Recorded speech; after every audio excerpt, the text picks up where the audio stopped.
Father's kingdom. It was there for me. You took me, and you washed away my sins. You washed away my sins.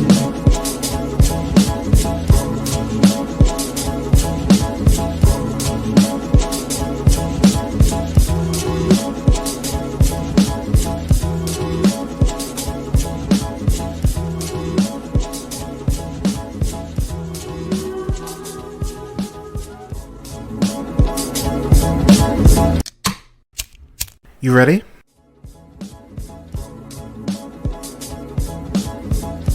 You're listening to the Real Pineapple Podcast Network.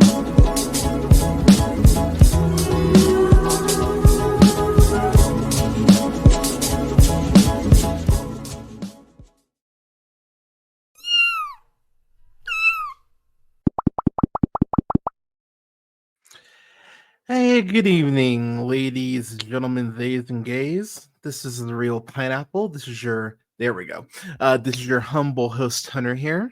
I hope you're safe. I hope you're well. Happy Thursday. Happy Thursday, everyone. We're almost at the weekend, thank God. Yeah, so real quick, oh my gosh, I totally lost my train of thought. God, I'm not even that tired. I shouldn't have. I should know that better, but so I'm gonna just do a quick review for Red One. I went ahead and saw that earlier. I didn't. I don't actually have anything really to soapbox. I feel like I've ranted about the election. Don't worry, there will be there will be more, I'm sure, to say. But I mean, I've talked about the election, working on the best. Oh yeah, so I had to actually set my camera bring up. So the best and worst of list. I can't talk about that. So I'm gonna start really hunkering down here over the next 6-7 weeks. I'm gonna be watching the most stuff that it's this time of the year. This is the time of year I barricade myself in the office and try to watch as much Oscar stuff as humanly possible. So yeah, I'll be doing that again per usual this year. But as far as the when the reviews will be up, or when my best of worst of, I'm shooting for mid-January. That's what I'm shooting for. We will see if that happens. It might be more towards the end of the month of January. But on the low end or on the late end, I'd like to shoot for maybe that February 1st. I don't like to do both lists typically in the same day, but doing that on a Saturday, I might be coerced into doing that. So we're looking at probably February 1st on the late end. But yeah, so just so you're aware. If you follow me on Letterboxd, you can actually kind of see where I'm at right now currently with my best worst of. So you can follow me over there at Black Shazam. So if you need another reason to go ahead and follow me on there. So all right. So I've got a review for Red One, which is directed by Jake Kasdan, who from directing. Wait, was that him? Wait a minute, I thought that was. Oh no, Apatow only produced it. That's right. So here's what's so interesting: is this dude's filmography. He did Walk Hard. That alone kind of gives him cachet to do whatever the fuck he wants. But he wrote, directed, and produced Walk Hard. I was like, no, that's Apatow. No, Apatow was only a producer on that. So he does Walk Hard. He does Bad Teacher, which Bad Teacher is fine. In 2011, he does Sex Tape. I fucking hate Sex Tape. That's the Cameron Diaz, Jason Segel one. That's a dog shit movie. That's actually one of the earliest reviews we did on the podcast, on the show, was our Sex Tape review. So you can actually check that out. But yeah, Sex Tape is shit. That's a terrible fucking movie. But then he's directed he's directed the last two, so it looks like he didn't do the third one. But he directed Jumanji: Welcome to the Jungle and Jumanji: The Next Level. Two very successful films for Dwayne Johnson. And then he was an executive producer on Prom Pact, which I haven't seen, but apparently people seem to like it. So I mean, that's something.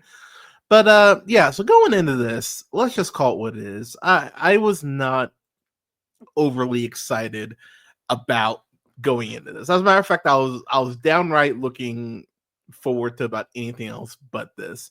I'm more excited for Wicked next week and Gladiator 2. I'm so hyped for those. I went this with a bad attitude, but let's call it what it is. Dwayne Johnson has kind of given you a reason to be suspect at this point. So let's just talk about Dwayne Johnson a little bit. So, back in, what was it, 2022. God, it feels like forever ago. But back in 2022, he did Black Adam, and he did DC League of Super Pets. He voiced Crypto the Super Dog. That was Dwayne Johnson's attempt to go ahead and take over DC Comics. Like, that's what it was, and take over the film division. That was his goal. And that did not work out very well because he's now back in WWE, which I guarantee you he fucking wouldn't be if Black Adam was the success that he thought it was going to be. But then after that, he goes ahead and he does... actually, no, that was before. Never mind. So Dwayne Johnson's been on a very weird path movie-wise. So let's just go back to 2016. And I go back to 2016 for a reason, so stick with me. So, okay, 2016, you get Central Intelligence. Does decently well, though. Does Moana.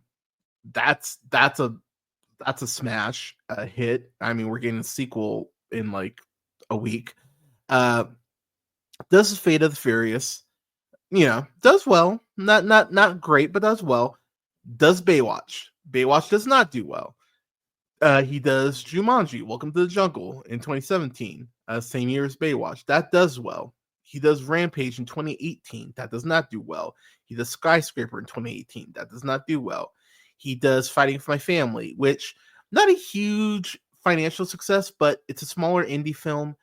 It makes money. Florence Pugh gets critical acclaim for that role. So yeah, that does well for him. He's an executive producer on that. Shazam, he's an executive producer on that. Doesn't do well commercially, but DC does go ahead and greenlight a sequel, which does worse, and doesn't have the critical acclaim that this one did. So I would say that's a win. Does Hobbs and Shaw. Doesn't do gangbusters, but does well. Jumanji: Next Level, huge smash. Does well with critics. Does well commercially. Then you get Jungle Cruise. That was a pandemic film. Didn't do great, but audience scores is good on it. So, I'll kind of give him a little bit of pass on that. But then he does Red Notice. Red Notice is where that's one of the most expensive films. I think it still might be the most expensive film that Netflix has produced. And that movie is just, it's fucking garbage. It's such a bad fucking movie. That's 2021. And then we get to League of Super Pets. Then we get Black Adam. So Dwayne Johnson, he's been on the skids here. Really, I would say, even if you go back to 2014, he does Hercules in 2014. Then he does Furious 7. Then he does San Andreas. Those are two flops sandwiched in between the middle of a film that does great. So I'm just saying, I think this Dwayne Johnson, just throw him in an action movie and you're guaranteed to make $500 million. I think those days are over. I think those days have been over, and I've been saying that. I think that he is not the box office draw that he feels like he was. It's kind of interesting. Some kind of similar happened with Will Smith, because I really feel like Will Smith thought he was bigger than he was, still doing the Men in Black films and all that. And then he really kind of had to accept the fact that nah, dude, that's not you anymore. And I think this movie is really going to kind of be that nail that's going to hammer home the fact that, dude, you're just not that guy anymore. And I know he wants to be. I know Dwayne Johnson would love to be. Like, let's call it what it is. I think he is very Vince McMahon in this way, in the sense of, if Dwayne Johnson could just be making movies right now, he would just be making movies right now. Like, he's back in wrestling because that's his only real option right now to be adored by people and to make money, is to go back to WWE. Like, I'm not gonna go on a whole thing, but I won't lie. The whole quote "final boss" nickname fucking pisses me off. The man hasn't had a one-on-one wrestling match in almost a decade, and you're the final boss. Fuck out of here with that. Like, seriously, the final boss? No, fuck you. So I don't love that, but going into this, I will say I went, all right, maybe if we can get some of that Dwayne Johnson charm, because the fucker can still be charming. I just think he comes across like such a douche, it's hard to like buy into it. But what I will give this movie credit for, and because again, fair is fair, I think this is a movie that if you had someone like Anita Costa, someone like a Lord and Miller, someone like a Jordan Peele, someone that would be interested in world building, I actually think you could have a good movie here. I honestly believe that. The writer of this was a screenwriter, and this was Chris Morgan.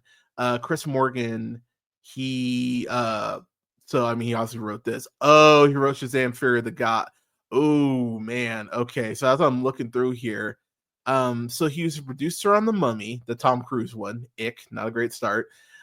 He was a screenwriter and producer on Hobbs and Shaw. I like Hobbs and Shaw. It's stupid, but I like it.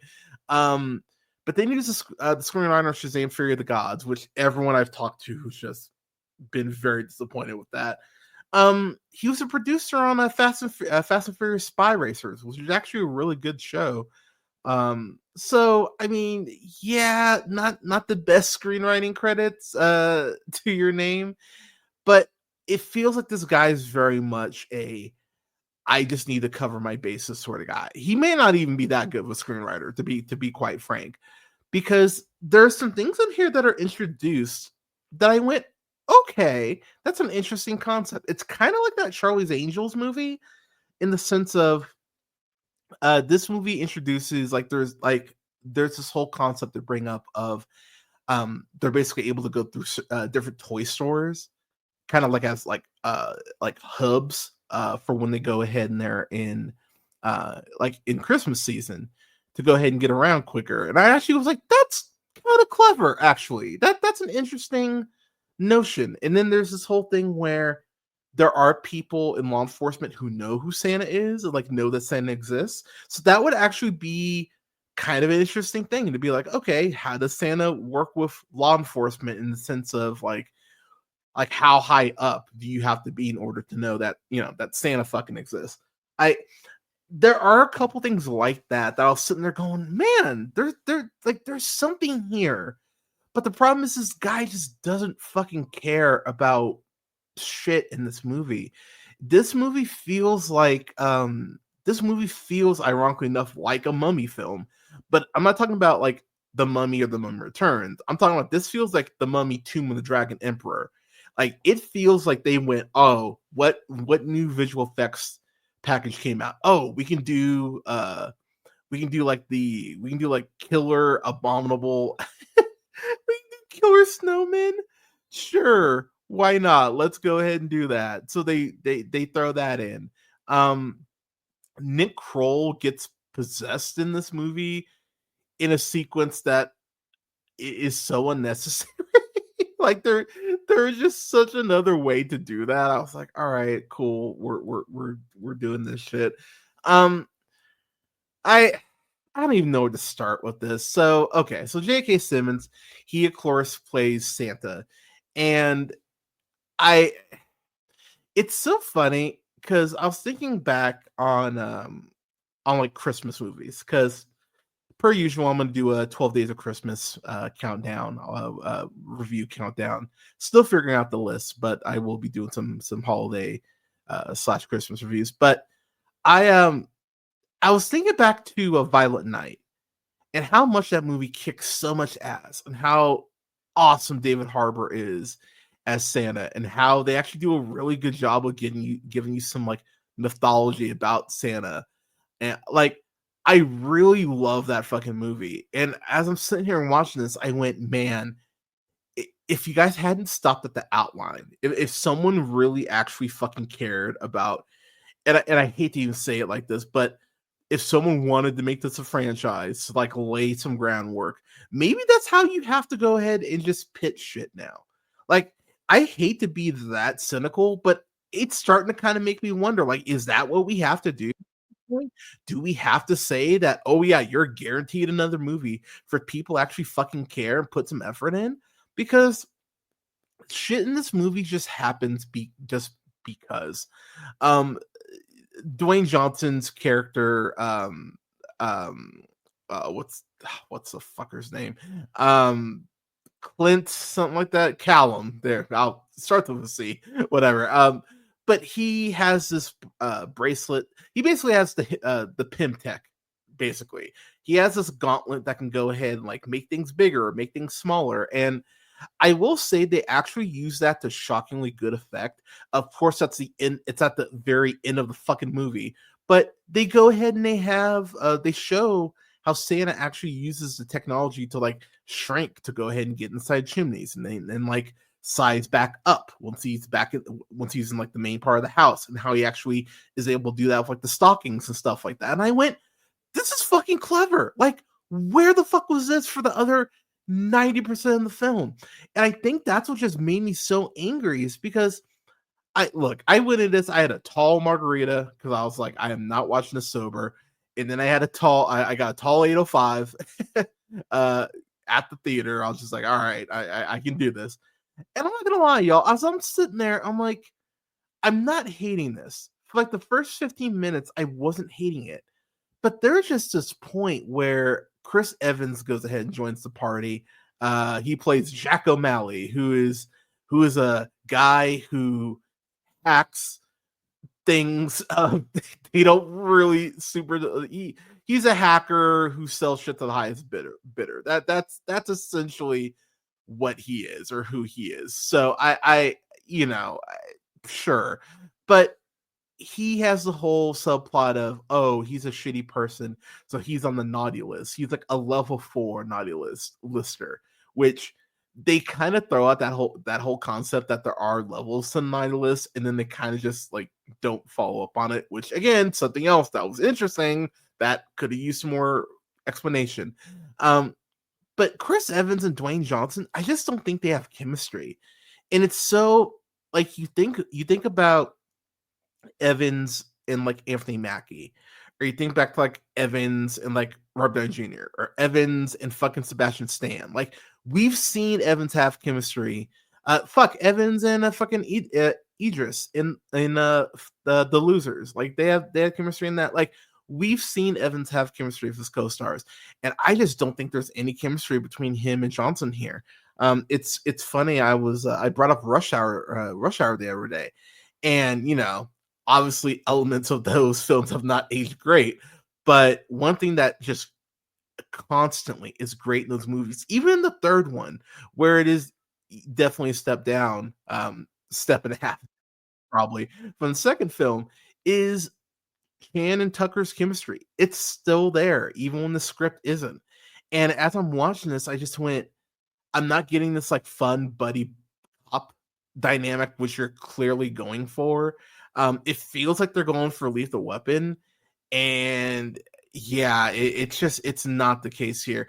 I thought, I actually have to kind of retract something I said about Red Notice. I thought that Dwayne Johnson and Ryan Reynolds didn't have chemistry.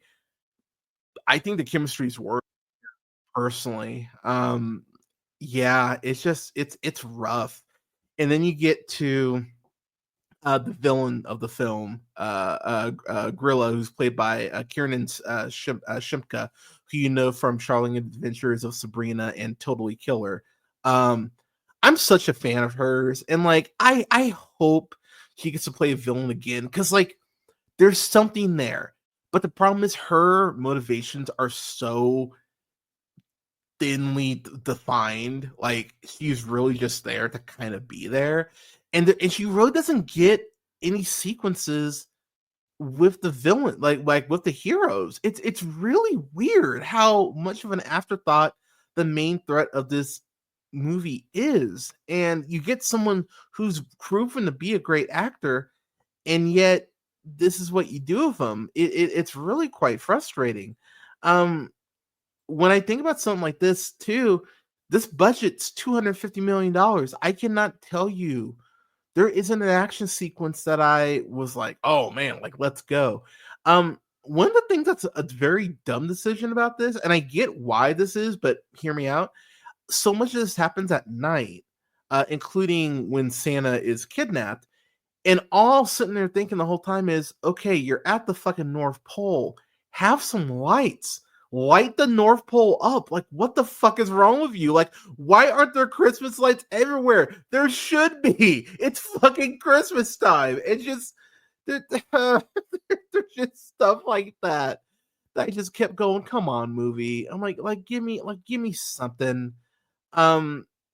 Yeah, there is straight up, and I know I keep making the Marvel comparison, but there's straight up a point where one of those snowmen, those evil snowmen, gets the staff that straight up looks like the Loki spear, that it has the Tesseract in it, and the snowman literally touches someone and they freeze, and I just went like, really now, like come on. I know people steal from each other, but goddamn, do you have to make it so obvious?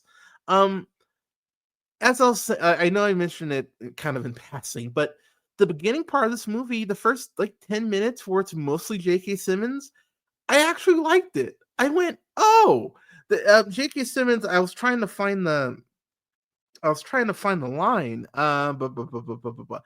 Okay, here we go. So Dwayne Johnson actually has this whole thing about wanting to quit, and he's just like, I'm over this job. I'm over. He talks about how, I love the kids. It's the adults who make this shit, miserable each year. People act like there are more people now on the naughty list now than are on the like the good list, and like they don't even care. And so Santa just goes like, it's not our job to change people. It's our job to give them something to believe in. Below all that pessimism is the optimism they felt as kids. And I was like, wow. I was like, what?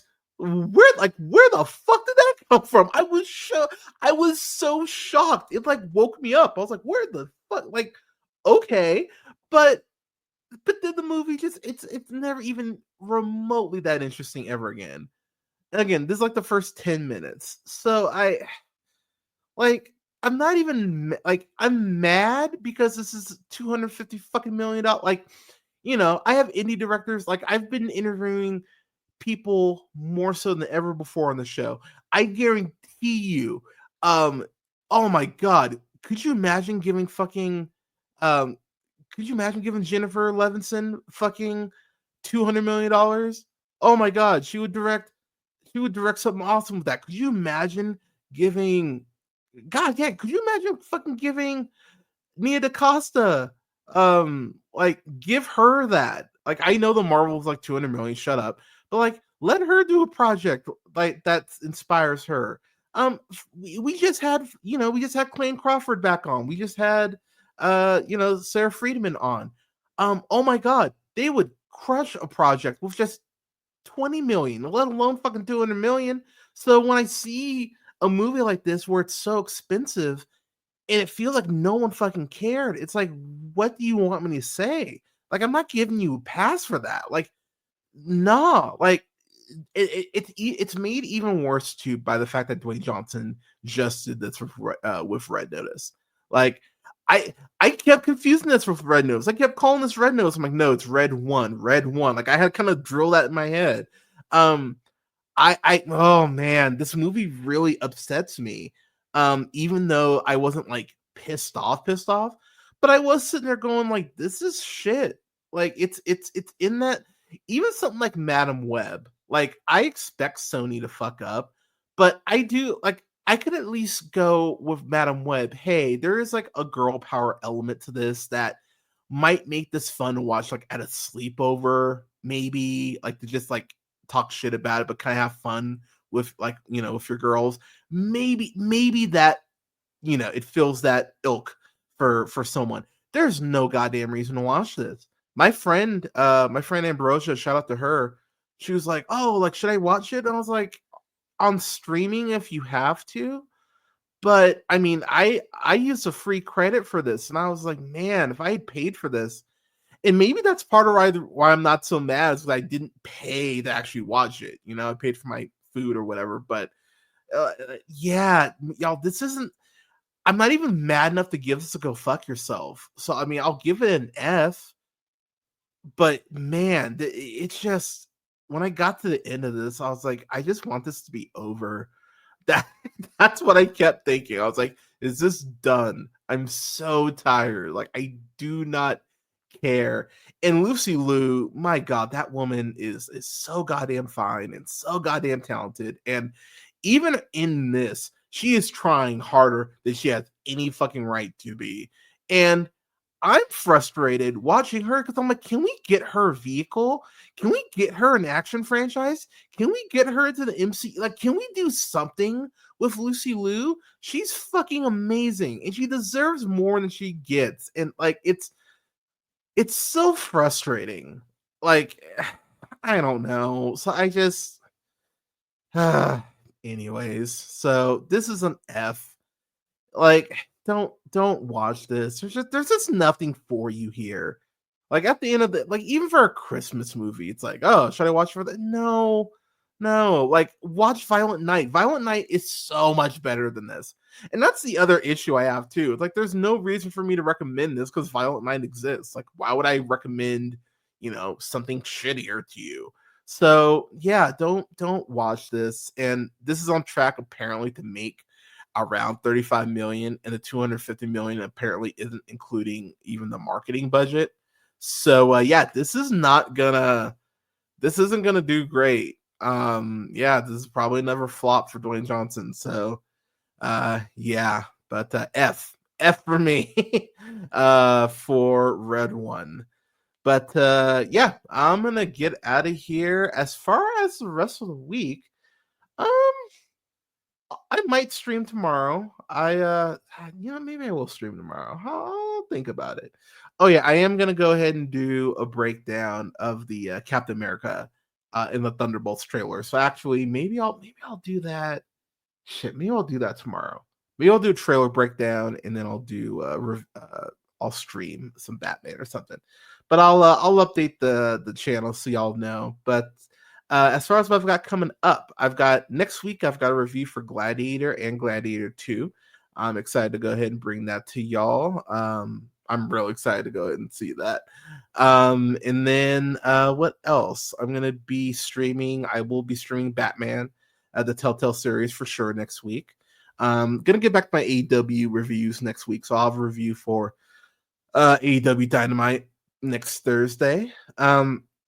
As far as what's on the channel right now, I've got a lot on the channel right now, y'all. So there's quite a bit of for y'all to catch up on. So actually, can I present? Let's see. Share screen window. Yeah, there we go. Okay, cool.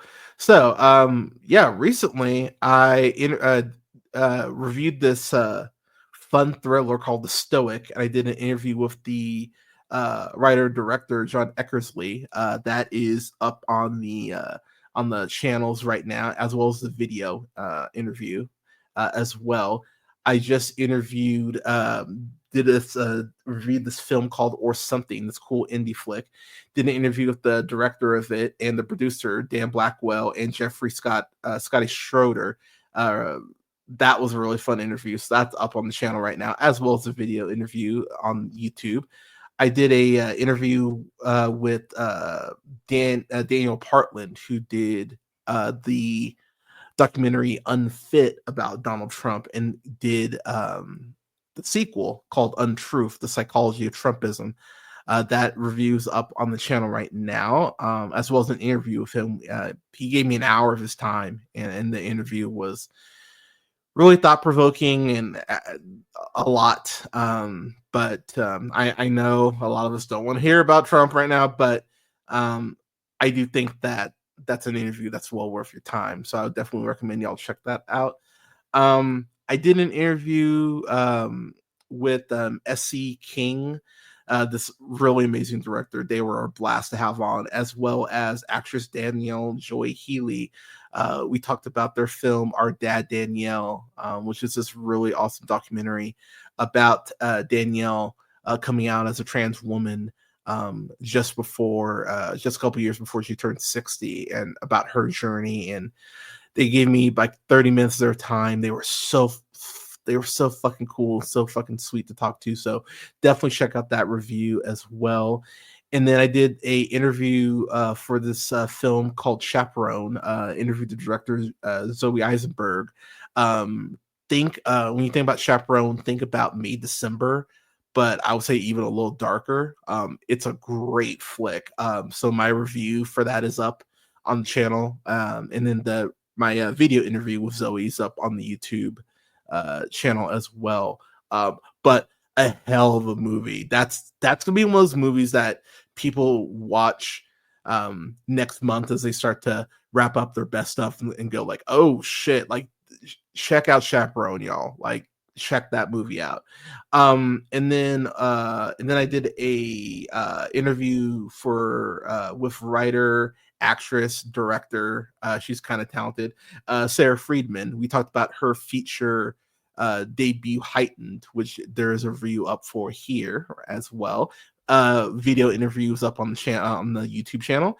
And then lastly, as I mentioned earlier, I did a interview with Summer Shelton, who wrote, starred in, and directed this her feature debut called You and I.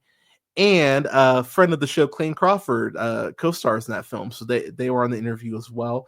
Got to talk to them for about 20 minutes. So definitely check out that interview, and then go ahead and check out the video. That's up on YouTube as well as my actual interview or review for You and I. So lots of stuff that's up on the channel right now. As far as what's coming up, I mentioned Gladiator and Gladiator 2 reviews will be up next week. I will have my review for Deadpool and Wolverine on Saturday, so my review will be up for that. And I will end up streaming at the latest on Sunday, but I do want to break down that new Thunderbolts trailer and then the Captain America trailer. I will bring both of those, break both those down for y'all. But everyone, thank you so much for listening. Thank you so much for tuning in. Stay safe. Take care of each other. Give someone a hug. Give someone a compliment. Could all use some more positivity. I hope you're all staying safe. I know it's getting colder. So, yeah, please bundle up. Get your flu shot. Get your COVID shot. Bundle up. But never forget, as always, to keep it real. Thank you so much for tuning in, y'all, and I'll talk to you soon. Peace.